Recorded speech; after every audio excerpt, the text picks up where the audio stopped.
नमस्कार, मैं अंजना और आप देख रहे हैं टाइम्स ऑफ लीजेंड। आइए बढ़ते हैं आज की बड़ी खबर की ओर।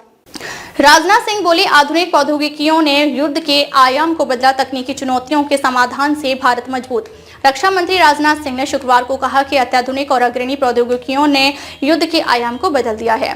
इनके कारण आधुनिक युद्ध की मारक क्षमता में अप्रत्याशित वृद्धि हो रही है। उन्होंने कहा कि हमें artificial intelligence, quantum computing, machine learning और क्लीन टेक जैसी परिवर्तनकारी तकनीकों में अग्रणी भूमिका निभानी होगी। युद्ध की परिस्थितियां तेजी से हार्डवेयर से सॉफ्टवेयर की ओर परिवर्तित हो रही हैं। राजनाथ राष्ट्रीय विज्ञान दिवस पर यहां DRDO की ओर से आयोजित विज्ञान वैभव 2025 समारोह को संबोधित कर रहे थे।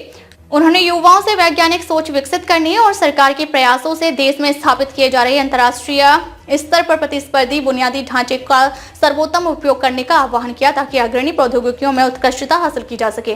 रक्षा मंत्री ने कहा, यदि भारत के पास महत्वपूर्ण तकनीकी चुनौतियों का समाधान है तो देश प्रतिकूल परिस्थितियों में भी मजबूत और सुरक्षित रह सकता है।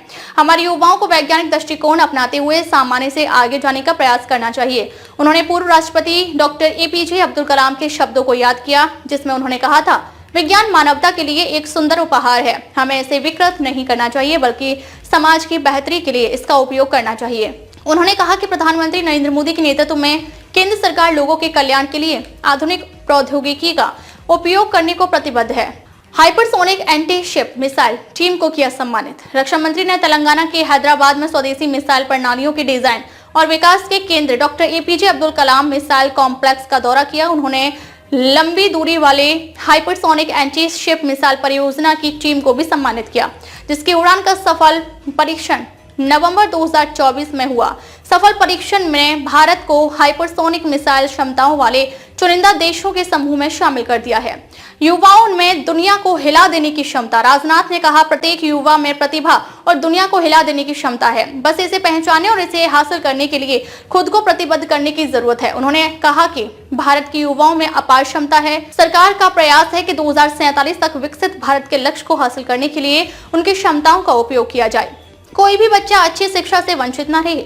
रक्षा मंत्री ने कहा कि यह सुनिश्चित करना केंद्र और राज्यों की संयुक्त जिम्मेदारी है कि हमारी भावी पीढ़ी को सर्वोत्तम शिक्षा मिले और कोई भी बच्चा अच्छी शिक्षा से वंचित न रहे। उन्होंने कहा कि नई शिक्षा नीति यानी NEP ने फील्ड वर्क, प्रैक्टिकल और अनुसंधान जैसे गतिशील तत्वों को शामिल करके हमारी शिक्षा प्रणाली की प्रकृति में बड़ा बदलाव किया है। अब तक लिए बस इतना ही। फिर मिलते हैं कैसे ही बड़ी खबर के साथ। तब तक के लिए नमस्कार और देखते रहिए टाइम्स ऑफ लीजेंड।